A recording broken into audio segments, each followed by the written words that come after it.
રામ રામ કાનજીભાઈ. રામ રામ પસાભાઈ. આવો આવો. આજે તો કોઈ જાજા દાદે અમારા ગામમાં ભૂલા પડી. આવો હાલો. આજ તો ઘરે બપોરા કર્યા વિના જવાનું ન થયો. બપોરાનો તો મેળ નહીં પડે કાનજીભાઈ, કારણ કે આજે મારે રામનવમીનો ઉપવાસ છે. પણ બે ભાઈઓ મળીને નિરાતે વાતો કરીશું. હા કેમ નહીં, પણ એ બધું કાંઈ અહીંયા ઉભા ઉભા થોડું કાંઈ. હાલો ઘરે જઈએ.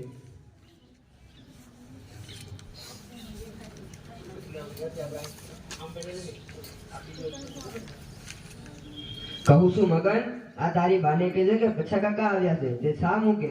એ ઓ બાપુજી. આવો આવો પસાભાઈ, બેહો ત્યાં. હું જરા હાથ ધોઈ આવું. હું તો આ બેઠો ભાઈ, પણ તમારા તો ચોખા લાગે છે. તો પછી કેમ? એમાં એવું છે કે હમણાં સ્વાઇન ફ્લૂ નામનો રોગચાળો ફેલાયો છે. એના જંતુ ક્યાંથી ઘરમાં ના આવે એ સાટું અમારા ગામના ડોક્ટર પરબતભાઈ બાલેશ સાહેબે કીધું છે કે બહાર જઈને ઘરમાં આવો એ પહેલા હાથ ઘસીને જવાનું, પછી જ ઘરમાં દાખલ થાવ. અરે કાનજીભાઈ, તમે તો વાણિયા ભામણ જેવી વાતો કરવા માંડ્યા. આવી બધી માથાકૂટ ઈ બધાને પોહાય. આપણે રહ્યા ખેડૂત, આપણી પાસે એવો ટેમ જ ક્યાં હોય છે?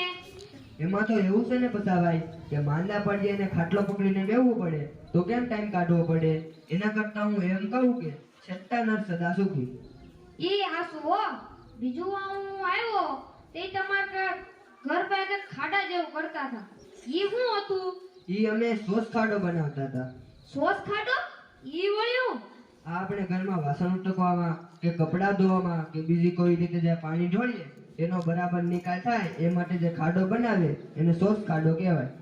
આ સમજાણું નહીં હો કાનજીભાઈ. તમે તો આ ગામની બારોબાર રહો છો. ઘરની ખાળમાંથી પાણી કાઢી નાખો એટલે જાય બરોબર હાલ્યું. એમાં ખાડો ખોદવાની કાસ કરવાની ક્યાં જરૂર હતી? બાપુજી, મારા ભાઈએ કીધું છે કે પંચાયતની કચરા પેટીએ કચરો નાખવા જાય છે. તમે અને મહેમાન ચા પાણી કરો તે હમણાં જ આવતા રહે. આ પણ ન હો કાનજીભાઈ. કચરો નાખવા પંચાયતની કચરા પેટીએ જવાનું? અમે તો ઘરની પડખે જ ઉકળો કરીએ એટલે ક્યાંય આગુ જવાની માથાકૂટ જ નહીં. એ બધી વાત કરું છું, પણ પહેલા આપણે આ સાને ન્યાય આપીએ તો.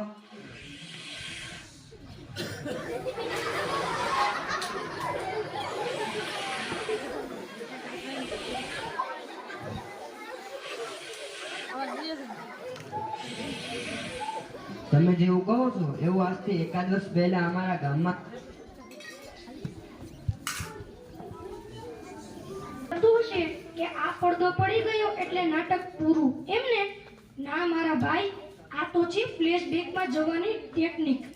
પશાભાઈને આપણે મોકલીએ એકાદ વર્ષ પાછળના સમયમાં. શું કહ્યું? કઈ રીતે? જુઓ આવી રીતે. અરે અરે, આ કિચન! તોબા તોબા, આ મારા નવા કપડાને તો આણે પૂરા બગાડી નાખ્યા. અરે અરે, જો તો ખરા, તમે મારા ઉપર કચરો ઠલવી દીધો. કાનજીભાઈ, અરે ઓ કાનજીભાઈ, આ તમારી ડેલી ખોલજો. મારી તો સાવ હાલત ખરાબ થઈ ગઈ છે. એ આવો આવો. કોણ? અરે હું પસો. કાનજીભાઈ, તમે મને ન ઓળખ્યો? પણ ક્યાંથી ઓળખો? આ કીચડ ને કચરા તો મારી હાલત ખરાબ કરી નાખી છે. પહેલા હું નદીએ જઈને ખંખોળિયું ખાઈ આવું, પછી વાત કરીએ.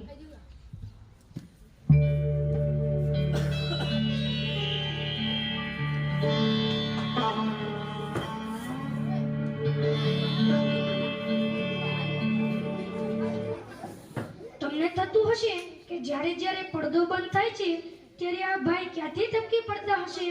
તો તમને કહી દઉં કે હું ટપકી નથી પડ્યો, પણ આજ નાટકનું એક પાત્ર છું. આ પશાભાઈને ભૂતકાળમાંથી પાછા આજની તારીખમાં લાવવા હોય તો ટાઈમ તો લાગે ને. ચાલો પહોંચી જઈએ ફરીથી આજના દ્રશ્યમાં. તો આમ વાત હતી. પહેલા અમારા ગામમાં પણ ગંદકીના ગજ ખટકાતા હતા. હો, લોકો પોતાના ઘરનો કચરો ગમે ત્યાં ઠાલવી દેતા. ઘરનું વપરાયેલું પાણી રોડ ઉપર ઠલવતા ને ગામમાં ગારો બારે માસ. આવો, મને પણ એ બધું યાદ આવી ગયું. હજી તો આપણે ગામની અંદર આવીએ ત્યાં લોકો જાજરૂ બેસીને કરેલો ગંદવાડો તેની ખરાબ વાતથી તમારું સ્વાગત કરવા તૈયાર જ હોય. સાચી વાત છે ભસાભાઈ.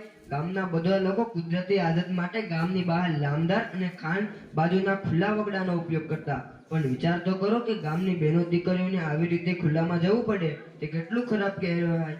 એમાંય વળી ચોમાસામાં જીવજંતુની બીક. કોઈ માણસ માંદો હોય તો ઉપાધિ થઈ જાય.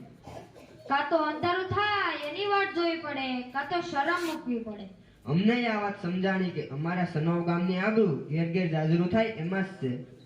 અને આ શોષ ખાડા અને આ કચરા પેટી, એનું કંઈક એવું જ છે. ઘરનો કચરો અને ગંદુ પાણી રસ્તા પર ઠલવાતું હતું, જેના લીધે ગામમાં ઘેર ઘેર મંદવાડના ખાટલા ઊભા જ રહેતા. એક વખત અમે બધાએ ભેગા થઈને નક્કી કર્યું કે ન જોઈએ આ ગંધારવાળું. ઘર શેરીને ગામ ચોખ્ખું હશે તો જ આપણે સુખી થઈ શકશું. હા હો, અમારે નિશાળમાં પણ આવી જ એક કવિતા અમારા બેને શીખવાડી હતી. ચોખ્ખું ઘરનું આંગણો, ચોખ્ખો ઘરનો ચોક.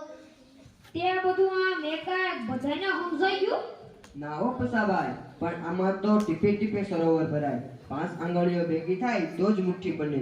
અને એક વખત ગામ એકમત થાય એટલે ગંદકીને તો હાલવું જ પડે. ને આજે અમારા ગામના મોટા ભાગના ઘરોમાં જાજરૂ છે, શોષ ખાડા છે અને ઘરના કચરાનો વ્યવસ્થિત રીતે નિકાલ થાય છે. પણ આ હજી જેણે નથી કર્યું એનું હું? સેને એવાય છે. પણ આ સનવા પ્રાથમિક શાળાના વાર્ષિક ઉત્સવમાં આ આપણું નાટક જોઈને એનાય મનમાં વિચાર થતો હશે કે આ મારું કરવા જેવું ખરું હો.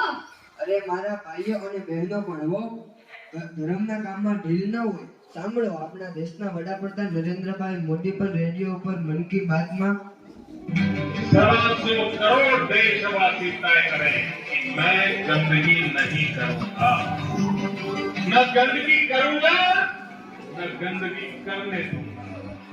अगर गंदगी से देश को मुक्ति दिलानी है तो फिर हमें तय करना होगा हम गंदगी नहीं करेंगे. महात्मा गांधी ने हमें गुलामी से मुक्ति दिलाई.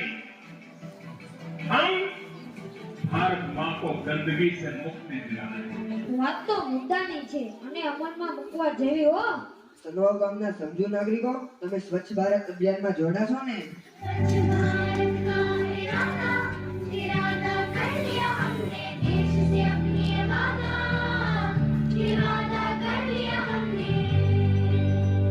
हर गली अब उन्नति की राह जाएगी, भाषा की आंगन आंगन गाएगी.